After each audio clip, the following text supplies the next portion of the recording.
Eva ran out of the apartment in a hurry. She had overslept and was late for work. It was good that Ted was so thoughtful. While his beloved was panicking, looking for her things and tidying herself up after a nap, he made her coffee and a hot sandwich with cheese, ham and tomato, the way she liked it. Eva took a bite on the run. There was an important meeting today and she couldn't be late. She kissed Ted goodbye, as always. He gently put his arm around her waist, looking into her eyes with that goosebump-inducing gaze of his. He wished her a good day. He had to go to work later, so he wasn't in any hurry. Eva smiled at her lover and slipped out of the apartment. Ted had once been her salvation, her comfort, and still was. Always cheering her up, supporting her, finding the right and important words. With him, Eva felt easy and calm. She almost forgot to think about Cooper. He, now, had his own life. Their paths had diverged. Eva quickly ran down the stairs, not waiting for the elevator. It was always busy at this time of day in the apartment building, with so many neighbours. Walking would be faster. But in the parking lot behind the apartment building, Eva suddenly realised she had mixed up the day. The important meeting wasn't today, but tomorrow.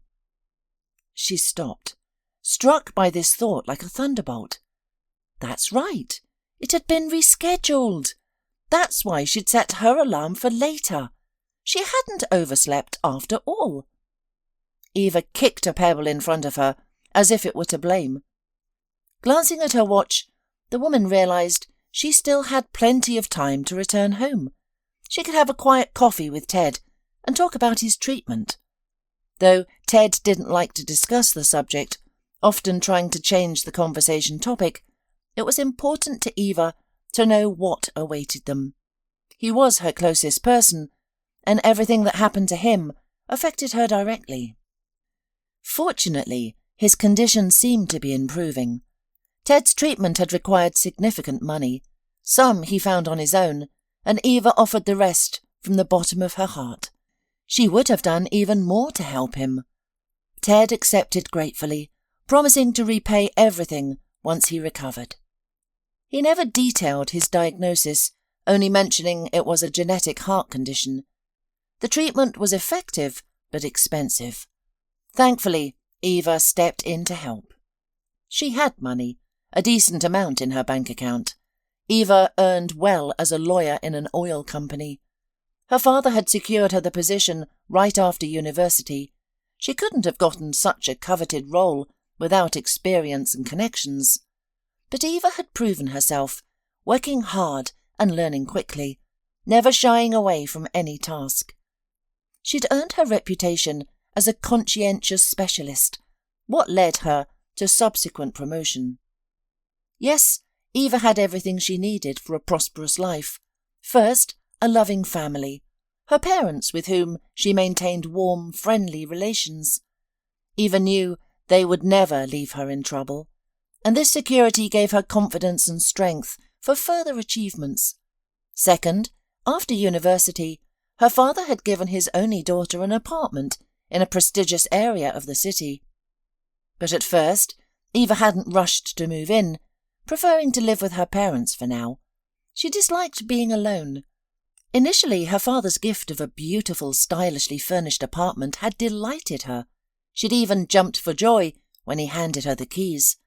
But later, that apartment played an unpleasant role in her life, something Eva preferred not to remember. Now she and Ted shared a rented apartment.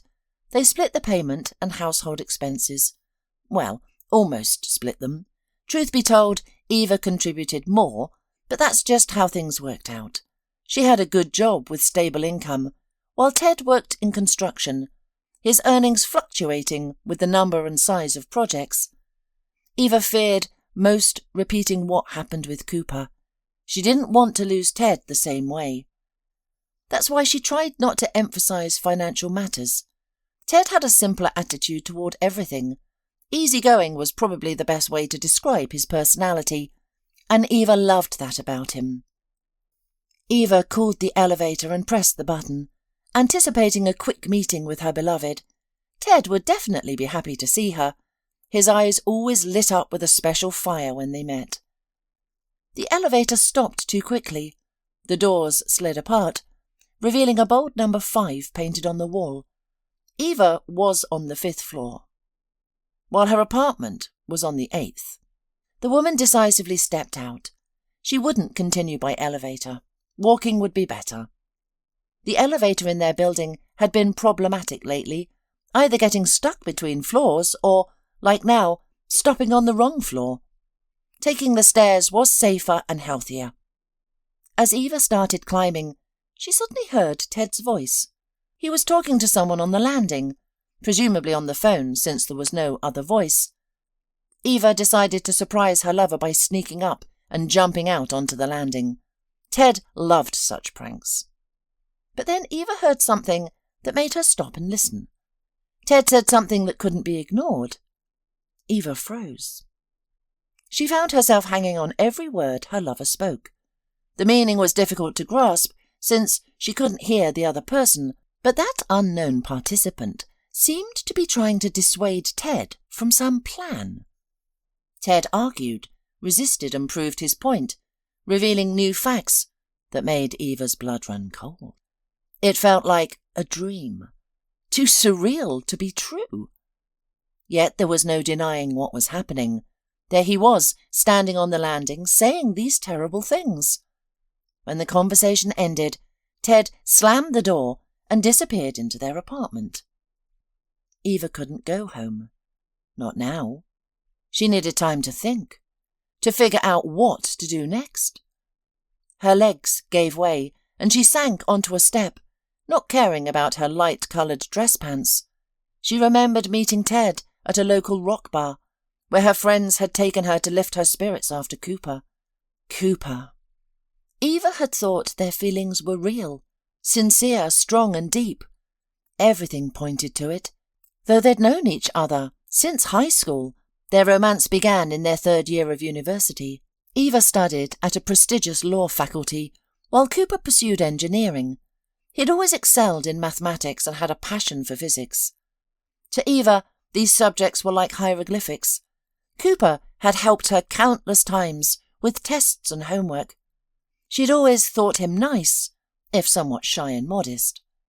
Then one day, Eva learned Cooper had long harboured feelings for her but never dared express them. This revelation surprised Eva. She'd never noticed. His confession touched her heart.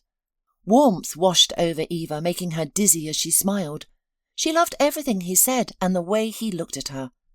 His gaze was full of love, admiration and devotion. When they started dating, everything seemed perfect.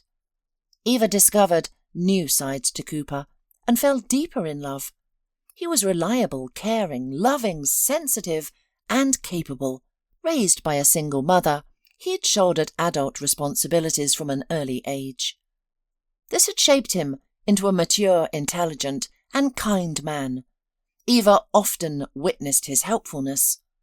He'd assist others unprompted, seeing needs and meeting them naturally. He was simply who he was. Whether pushing a stranger's stalled car or helping with heavy bags, he did it all effortlessly and without waiting for reciprocation. Cooper treated Eva with tender care, always anticipating her needs. He frequently expressed his love. Their relationship seemed perfect, except for one thing. It didn't happen immediately. The changes crept in gradually. At first, Eva tried to ignore it, but as time passed it became increasingly difficult.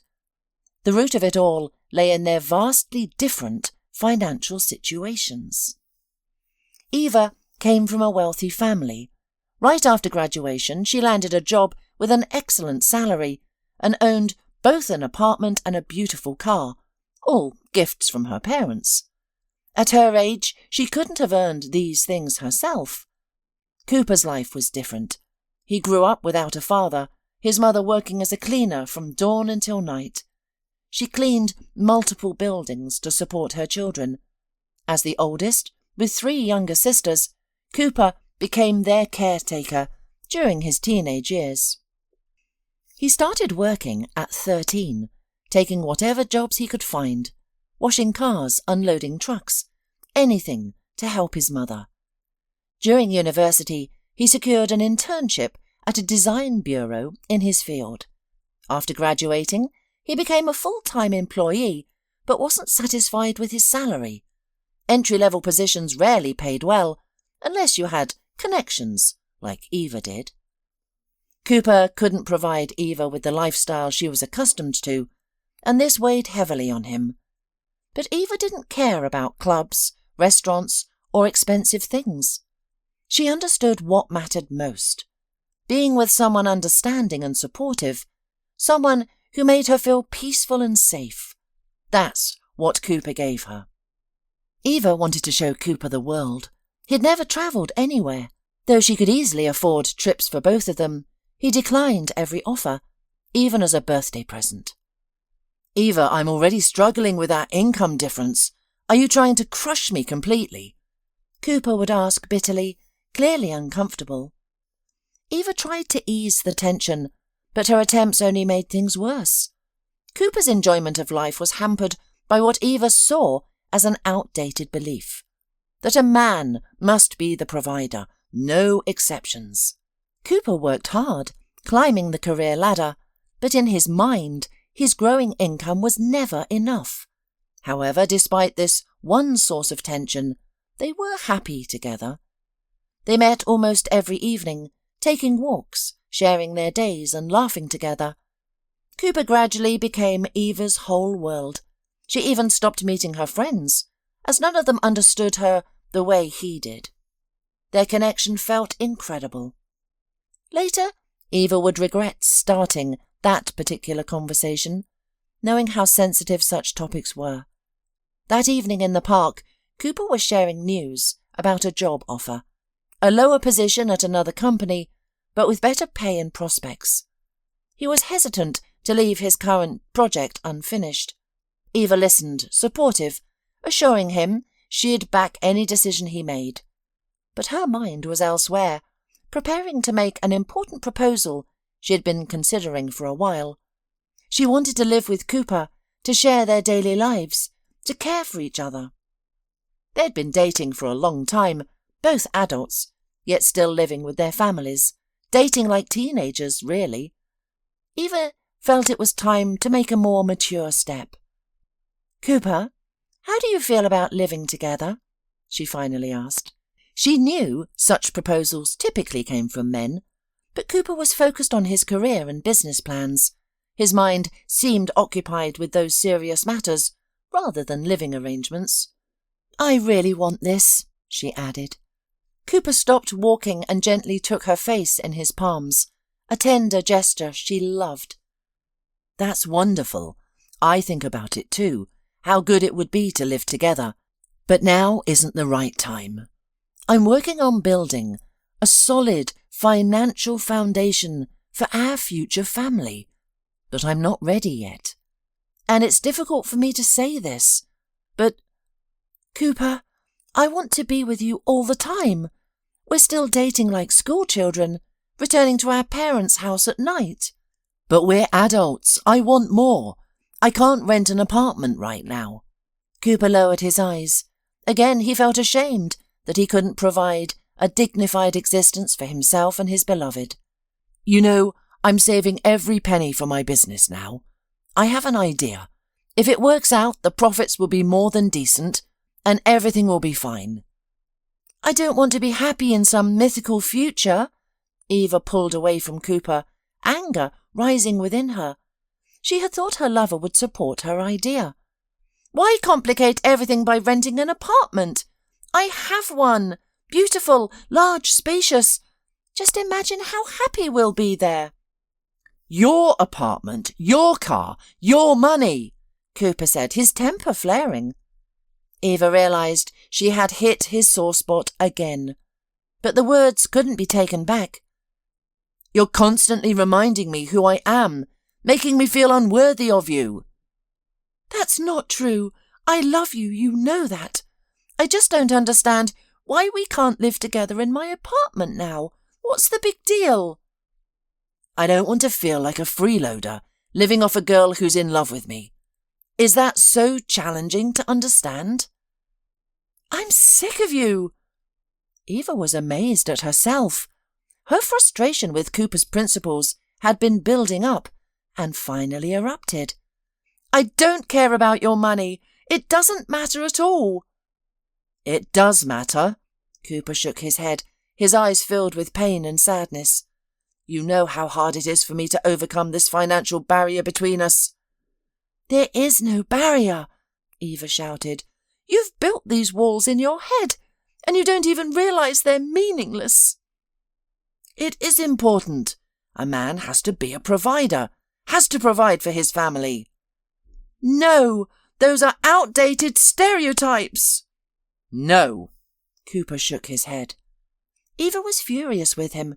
She wanted to shake these antiquated ideas about gender roles out of his head. They were doing so well. They loved each other, understood each other, supported each other. Eva knew such relationships were rare, and now Cooper was destroying everything because of his outdated beliefs. "Eva," Cooper looked into her eyes, "I realized long ago that I'm not worthy of you." "What nonsense! What are you doing?" Eva blinked in confusion, suddenly understanding this was serious. This wasn't their usual quarrel that would blow over.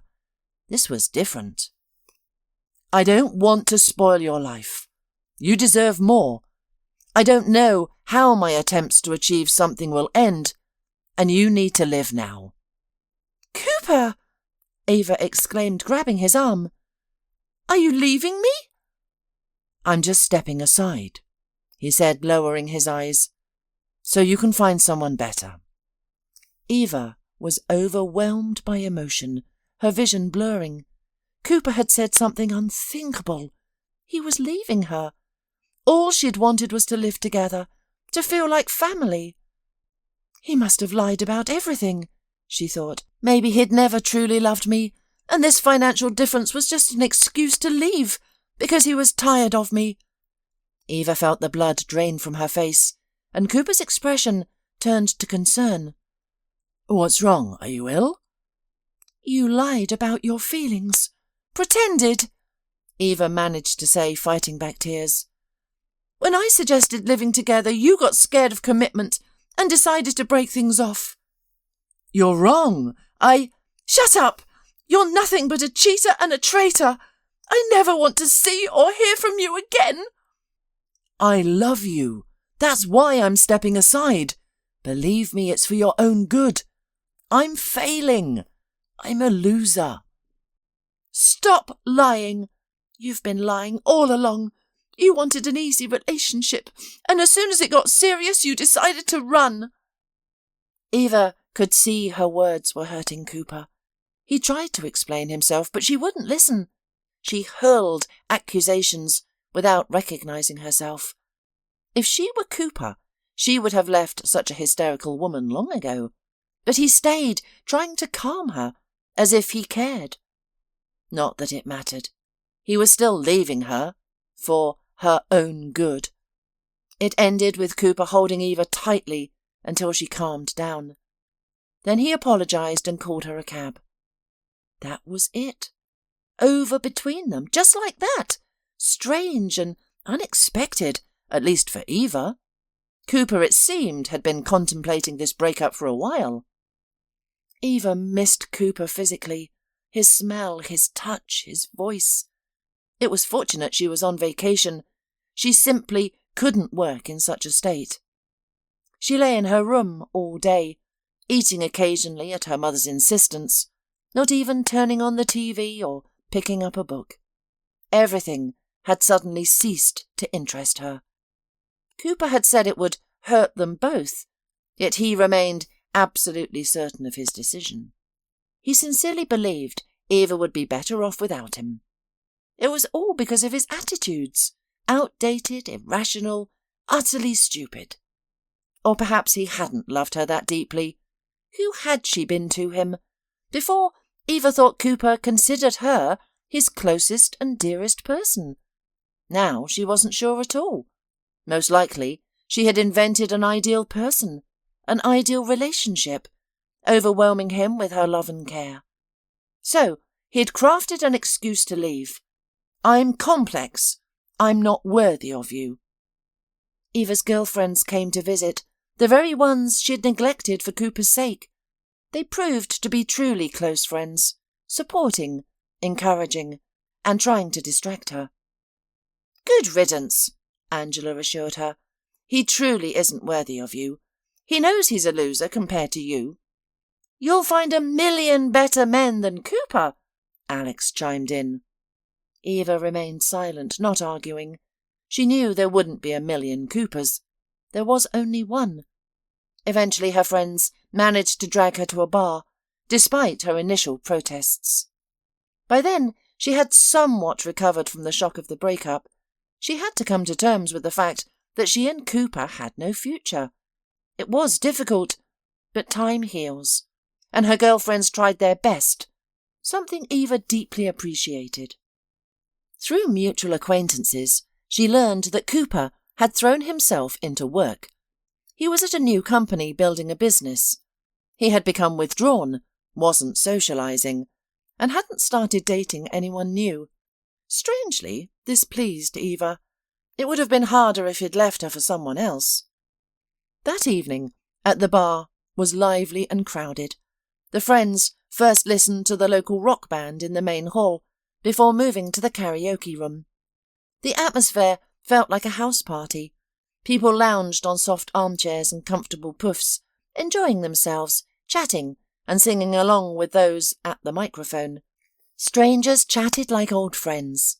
It had always been like this here, the reason her friends loved this rock bar.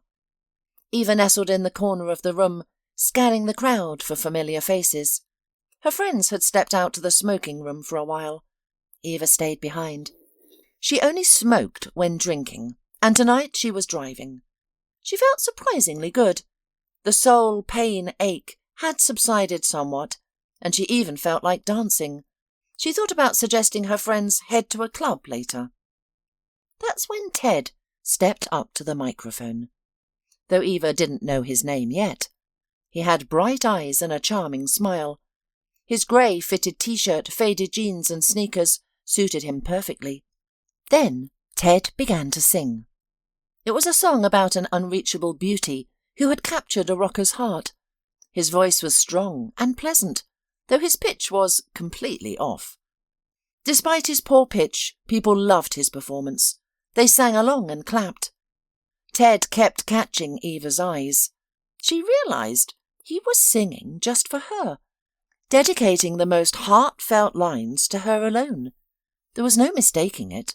As the song ended, he approached the stunned Eva and gracefully knelt before her like a knight. It was beautiful and elegant. People watched with interest. Eva felt their gazes and grew shy, but the young man seemed completely at ease. When the music stopped, he handed off the microphone and settled onto the beanbag chair beside Eva without asking. She didn't mind. Something about this young man intrigued her. "Hello, beauty with the sad eyes." He smiled charmingly. "I'm Ted. And what's your name, beautiful stranger?" Eva looked into his sparkling dark eyes and sensed something new beginning in her life. For the first time since breaking up with Cooper, she felt beautiful again, and she savoured that feeling. So they began dating. Ted radiated positive energy, a true life of the party, who told entertaining stories about himself and his friends. The sociable guy knew everyone. People constantly greeted him or stopped to chat wherever he and Eva went. Soon Ted suggested they live together. He took the initiative himself. Eva was glad. She loved the atmosphere he created around him.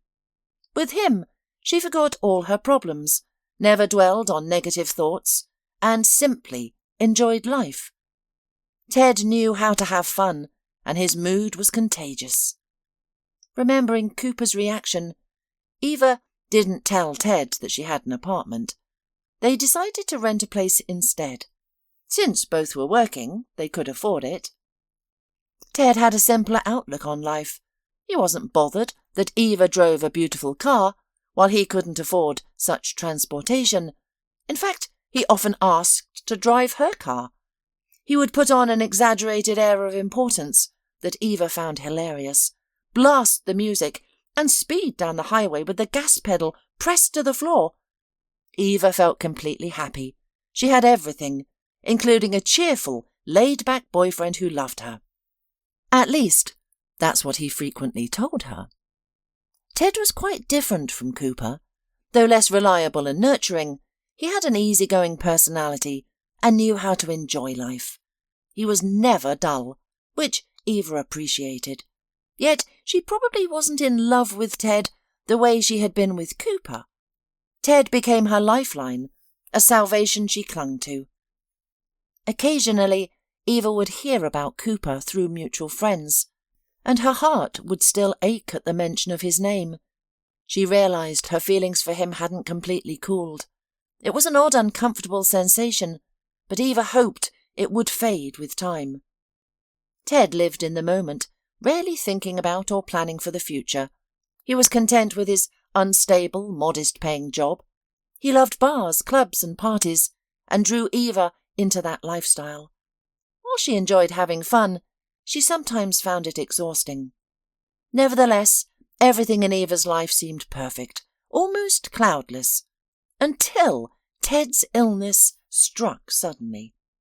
The once energetic young man began feeling unwell, tiring quickly, experiencing swelling and dizziness. Eva insisted he get examined. The doctor's verdict was devastating. Ted was diagnosed with a serious illness. Eva couldn't believe it. The image of playful Ted seemed incompatible with any disease. But without treatment, the prognosis was grim. Ted started taking his health seriously, visiting doctors regularly. Treatment was available but expensive.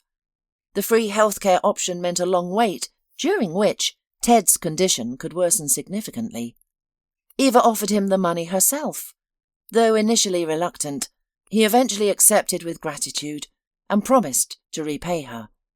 He looked uncharacteristically serious at that moment. Without hesitation, Eva withdrew her savings of several years. It was a substantial amount, enough to buy a new mid-range car. "I appreciate this so much," Ted said sincerely, holding the money. "Now I'll do everything for you." "First, beat this disease," Eva said with encouraging smile. Ted started treatment. He received infusions and expensive medications. The results came quickly. He soon regained his former energy and enthusiasm. Eva was overjoyed. His recovery progressed well once he had begun proper treatment. Though he couldn't work as before, and Eva became the main provider for their small family, this didn't bother her at all. Ted seemed unbothered too, which pleased Eva. She remembered how Cooper had struggled when he appeared less financially secure than his partner. That had ultimately ended their relationship. Ted, however, didn't care about such matters. He focused on what he considered important: their relationship, mutual care, love, and maintaining his cheerful nature. And until recently, Eva thought she knew Ted completely. He had never hidden anything from her, even truths that showed him in an unfavourable light. Ted had always been honest about his mistakes. It was endearing, really. He lowered his head, spoke softly, smiled sheepishly, but an overheard conversation in the stairwell changed everything.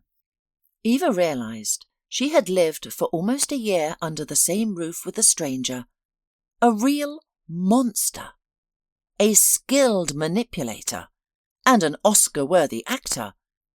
Ted had only pretended to be a simple, honest, straightforward guy. In reality, he was a terrible man with hidden, ugly depths. "That vile creature will get what she deserves. She'll shower in her tears." These words from Ted made Eva freeze on the landing below.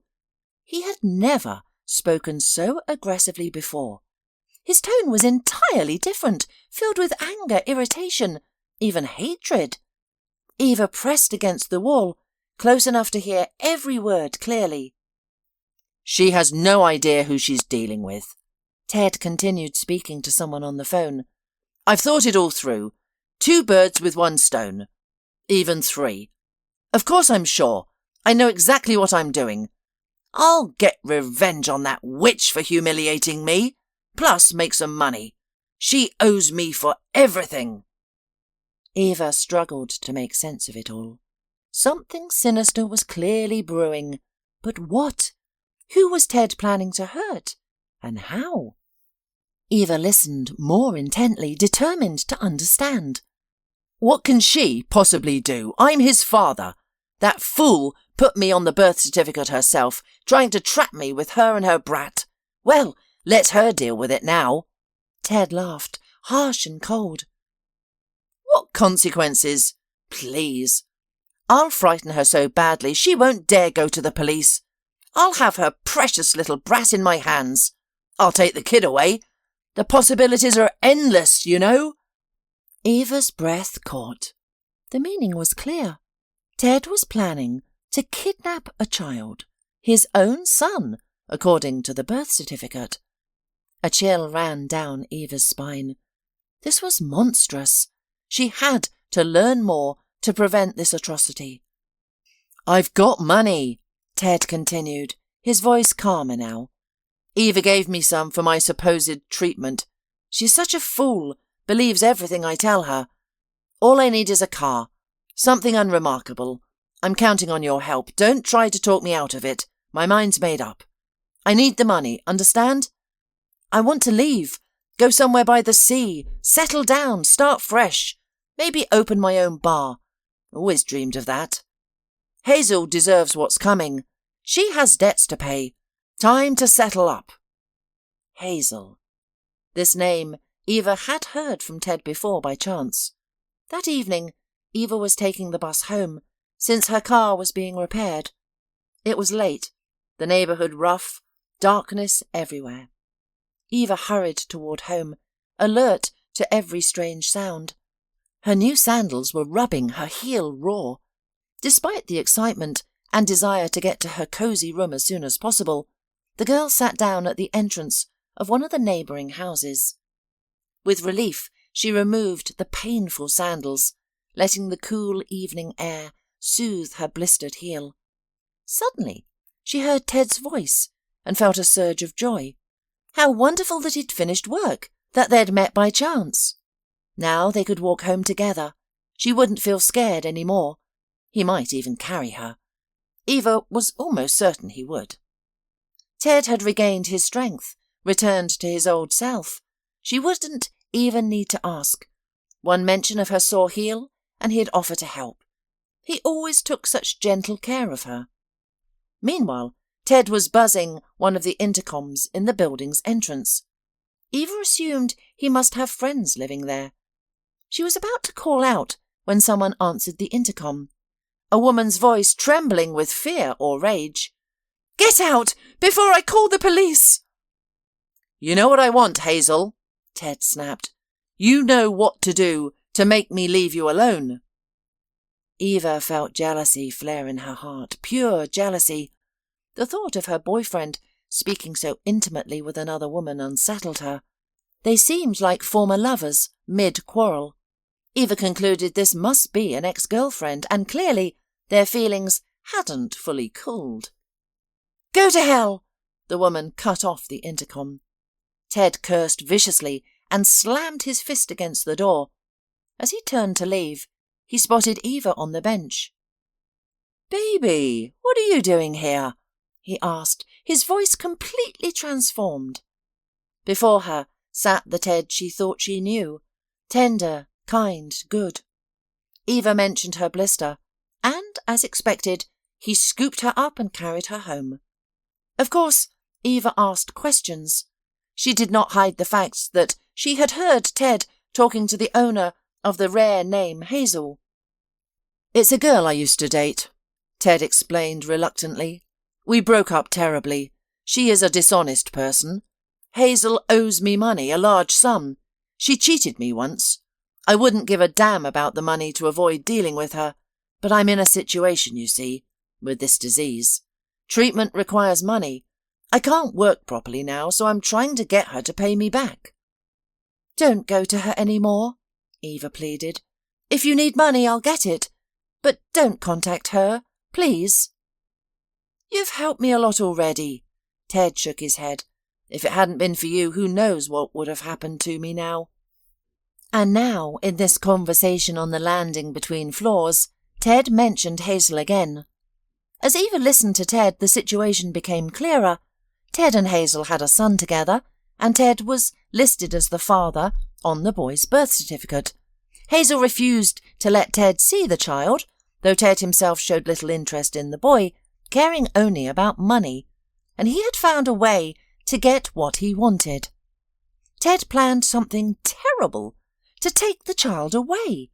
Hazel, as Eva realized, was wealthy and could give Ted anything he demanded for her son's sake. Ted's interlocutor, whom Eva couldn't hear, was clearly trying to dissuade him. Ted kept making arguments to support his decision. "The police won't do anything to me. According to all the documents, I'm the father of this baby. She thought to tie me to her that way, and now she regrets it, but it's too late. A father has the right to take his child at any time. It won't even be considered kidnapping." He had thought of everything. Cunning, calculating, unscrupulous. And Eva had trusted him, just as Hazel once did. After finishing his terrible conversation and his cigarette, Ted went back to the apartment. Eva didn't go upstairs. Instead, she sank on the cold step, wondering what to do. Ted was clearly a monster.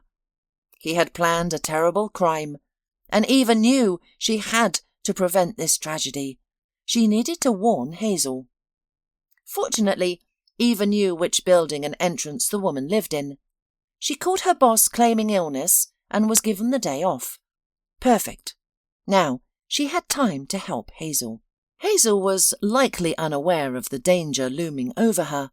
Eva went directly to her building and called the first apartment she could and asked for Hazel. "She lives in 153, the elderly woman replied, and hung up. With trembling fingers, Eva dialed 153 on the intercom. She expected no answer, assuming Hazel would be at work, but after 2 rings, a woman's voice responded. "7th floor, come in." Hazel was clearly expecting someone, probably a delivery. Eva entered and took the elevator up. The door to apartment 153 stood ajar. Hazel waited in the doorway. "Oh, you're not the pizza delivery?" she asked, puzzled. She was tall, beautiful, 10 years Eva's senior, and impeccably groomed and stylish. "I'm sorry, I thought it was the delivery." "Mum, is the pizza here?" A 4-year-old boy appeared at the doorstep. Ted's son. The resemblance was striking, and not just in appearance. "Peter, no, go to your room," Hazel told her son. He obeyed immediately. "And you're here about?" she asked, looking at Eva questioningly.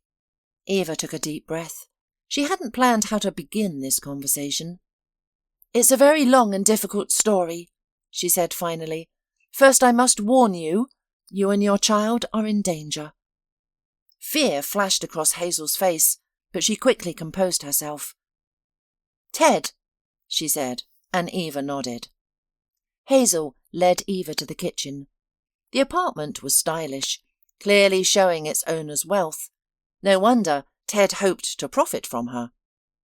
Eva told everything she had heard by chance on the playground. Hazel listened without interrupting, her face taking on an increasingly puzzled expression. "He'll do it," she said when Eva had finished. "He's a frightening man. He will stop at nothing." "But you know everything now. We have to do something to stop him. Maybe he'll go away somewhere." "That won't help. I already ran away from him once in this town. I bought an apartment here. I thought it was all in the past, but Ted found me, rented an apartment nearby. He started threatening me, and now he wants to take our son. It's horrible." "Isn't there anything you can do?"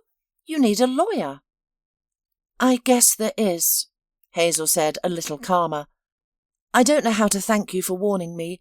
If it wasn't for you, he'd have taken Peter and made ropes out of me. I would have given him anything to get my son back. At first, Ted seemed perfect to me. I thanked fate for our chance meeting.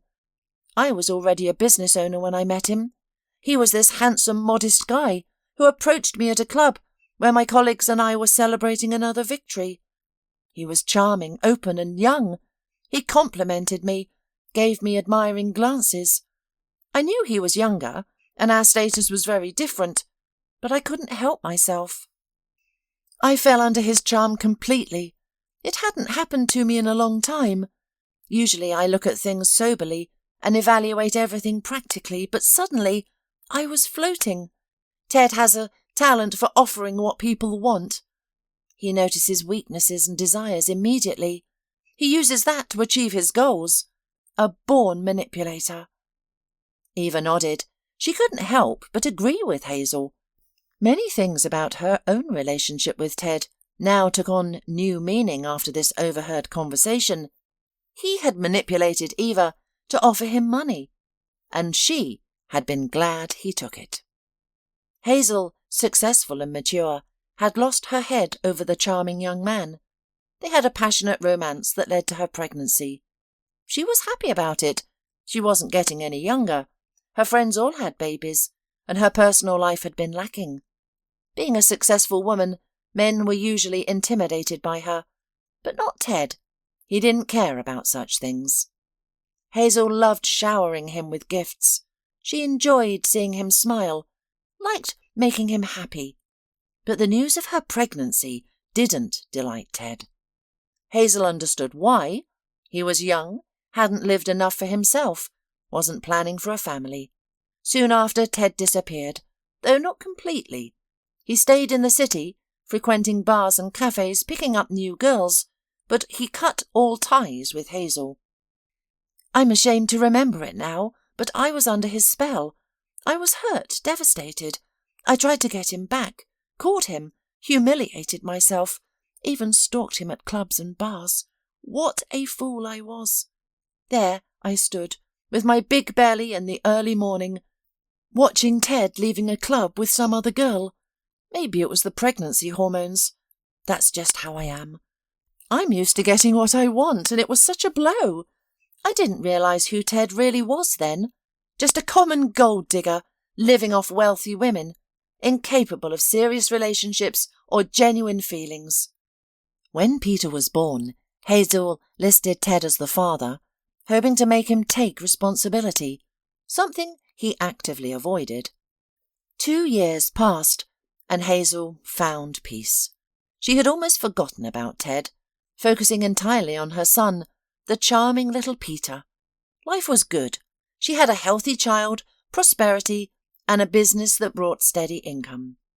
Then suddenly, Ted, the same man she used to chase, appeared out of the blue. Hazel was initially hopeful, though rekindling their relationship was out of the question. She welcomed the idea of Peter having contact with his father. She thought Ted had matured and recognised his mistakes. But it was something else entirely. Ted wanted money. He claimed she owed him for stealing his youth, for using him to have a baby. He spouted other nonsense too. It all came down to one thing. Ted knew she had money, and he demanded it. As he put it, he wanted compensation for my deception. Can you imagine? Hazel was first surprised, then indignant, then laughed in Ted's face. But he didn't back down. Instead, Ted began a real pursuit. He would wait for Hazel and Peter at stores, near the office, even right at their building entrance. He alternated between threats and pleas, begging Hazel to understand his position. Her mistake was giving him small sums of money at first, just to get him off their backs. It worked, but only briefly. Finally, Hazel packed up and moved with her son far away from Ted. Moving was a difficult decision. She had to make many changes. But Hazel didn't regret anything. Living in another city made her feel safe. Only he found us after a while anyway, and his demands multiplied. Hazel shook her head sadly. And now this. He's decided to steal Peter. That's crossing a line. What about the police? Suggested Eva. I'll be a witness. I heard everything. There's no proof, sighed Hazel. Besides, Ted is right. Peter is his son, and a father has the right to see his child. But it's not Peter that Ted wants, it's my money. I'd give him everything if I knew he'd leave me alone, but he won't.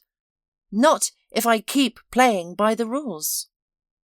Men like him need to be fought with their own tactics. Do you have a plan? Eva asked. She could tell by Hazel's expression that she was contemplating something serious.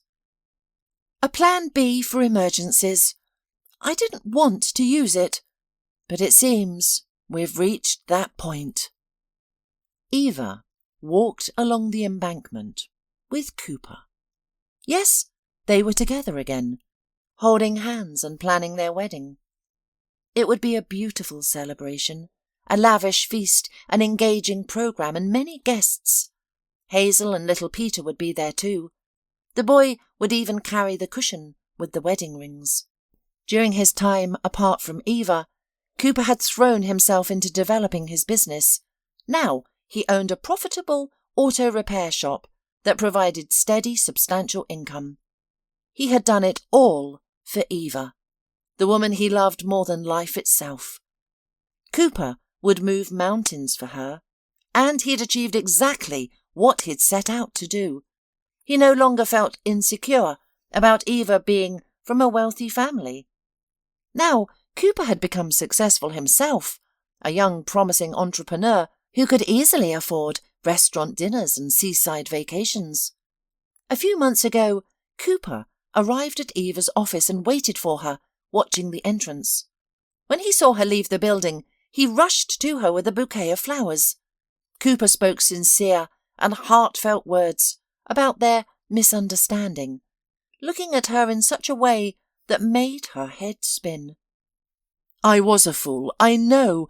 I made everything complicated and nearly ruined it all with my own hands, but now that's all in the past.